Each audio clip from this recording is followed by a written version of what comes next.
The member for Capricornia. Thank you, Mr Speaker. My question is to the Deputy Prime Minister and Minister for Infrastructure and Transport.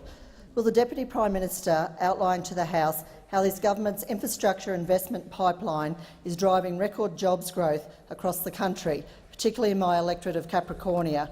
Is he aware of any threats to these job opportunities across Australia? The Deputy Prime Minister. Mr Speaker, I thank the honourable member for a question and note her hard work in making sure that such projects as the Yeppen flood improvement for the Bruce Highway, the upgrade, which was worth about $170 million, has been completed. And in the floods last year in April, we see that it was well at work with the traffic still flowing. Now that supported about 200 jobs. I remember it very well because back in the Senate estimates in February 11, 2013, I asked in the Senate, is there any money for the construction of the Yeppen floodplain in the forward estimates? I asked that of a Labor government, and the answer that came back was quite direct: no, there isn't, Senator. So it was the Coalition and Warren Truss who went to work and made sure that that vital upgrade on the Bruce Highway came about. And it is in central Queensland and in the ministers, in the members' electorate, and also the member for Flynn, we've also had other further major investments.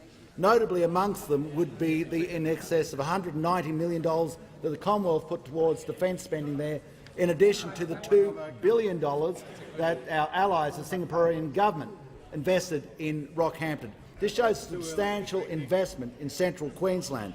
And there's more work to do, Mr Speaker. The Rocky Ring Road corridor upgrade is $65 million, and we're well underway with that, making sure that that vital piece of infrastructure, which takes the traffic around the airport, is part of the planning for the great city of Rockhampton into the future.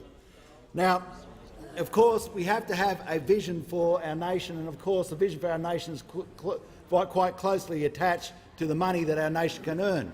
And we're seeing the revitalisation, the sale of chickpeas in central Queensland, in beef, in cotton, that this is also bringing money into central Queensland and underpinning the economic growth of central Queensland.